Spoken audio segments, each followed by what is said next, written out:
Hey y'all, Bob with Million Mile Garage. It's a rainy day today, so this is going to be a rainy day project. I'm going to put some new vacuum tubing on the Duster 340 air cleaner I picked up at the car show last weekend. And I also procured a new air filter to fit it. And that's the part number, MicroGuard from O'Reilly's. And you can see it's quite a bit smaller than the open element air cleaner the Duster had sitting on top of it before. So it's a little smaller in diameter and also not quite as tall. So that should fit inside the factory air cleaner like it's supposed to. That'll should clear the air door like it's supposed to. Okay, yep. That fits like it's supposed to now, and that'll clear just fine. Yep. Okay, cool.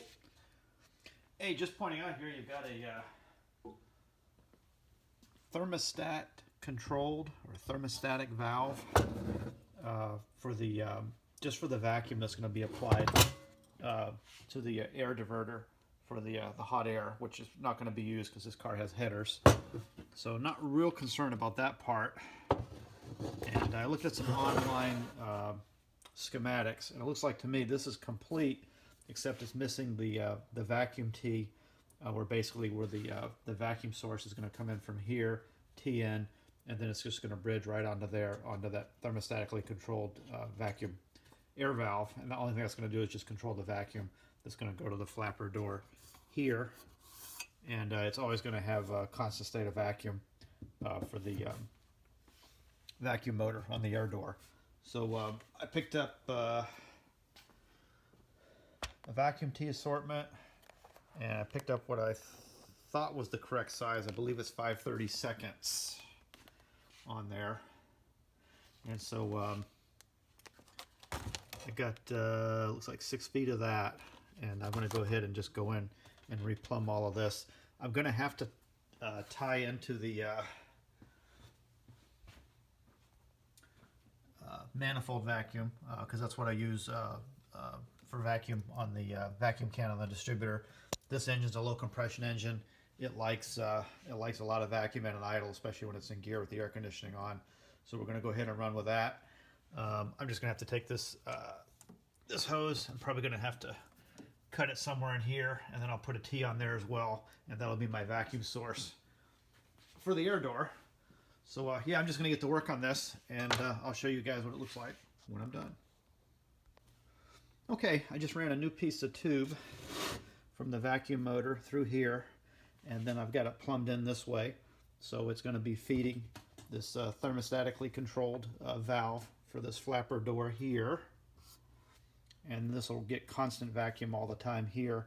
And I used one of these T connectors here. And you know, in spite of the fact that I bought 5/32 hose, I ended up using a 3/16 T connector because the other the 5/32 connectors actually fed a little loose, and I don't want to have to use any clips or anything. So that's a nice press fit with the 3/16 inch T connector with the 5/32 vacuum hose going over it. Vacuum hose slash windshield washer tubing. Not super impressed with it. This seems a little thin. Hopefully it won't collapse on me.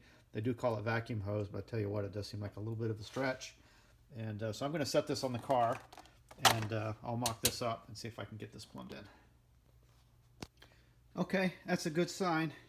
It's holding vacuum. It just leaked down just a tad, so it looks like wow, that actually did close. How about that? Not sure about the thermostat part now, but if I pump this up, I'll probably just take a couple more pumps to get this to this door to close.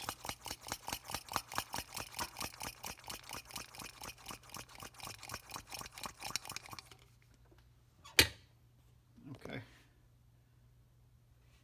And for whatever reason, the flapper is also diverting air here, and maybe it does that until the temperature really gets up. I guess I have to find a way to test on that. Otherwise, that's probably going to get disconnected. Not a huge deal. All right, there we go. After a little cutting and measuring, And again, this tubing fits a little looser on this than it needs to. It fits perfect here. Kind of weird. But anyway, I marked this and cut it, so I just need a pigtail about that long. And that's going to snake down. I'm going to connect it right in here. I've already put a T on my vacuum line for my vacuum advance. So I got that all hooked up. Got that hooked up into my vacuum. And that should be the perfect place to have that, so that when I lift up on the air cleaner lid, I don't have to worry about breaking any wires loose over here. It's going to be right out of the way, so that's kind of a nice sneaky way to plumb that in. Okay, she's sitting on there, no problem. That's teed in nice. I think it snakes around just like it's supposed to. I don't think I'm gonna have zero problems with that. So I'm real stoked about that. So I think all I have to do now is just drop on the air cleaner and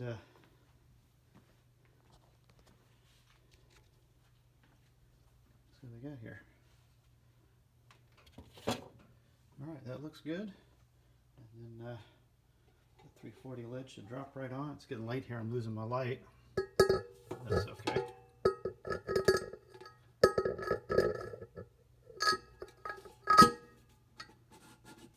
Okay.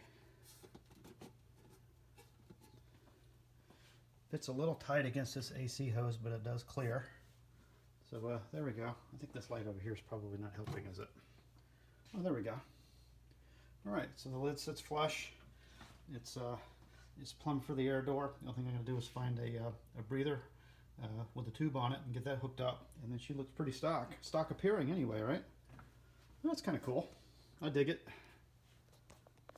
Alright, I guess the next thing to do is we'll take it out and start it up and see how everything works. I'm curious to see if that thermostatically controlled vacuum switch is going to shut off the flow of vacuum to that flapper door when it's running. Because you saw when I checked it with the vacuum before, it did pull the door in the other direction where I would want it to go. But we'll see. Cool. Okay, she's running it up to temp, so let's see if that thermostatically controlled air door is working. Son of a gun. It's hard to tell in the shadow, but it is open.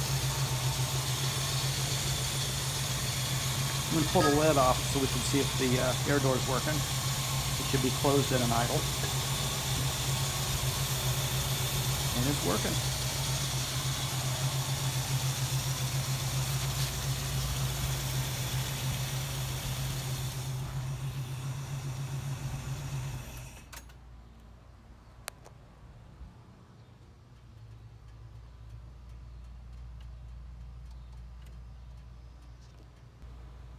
Okay.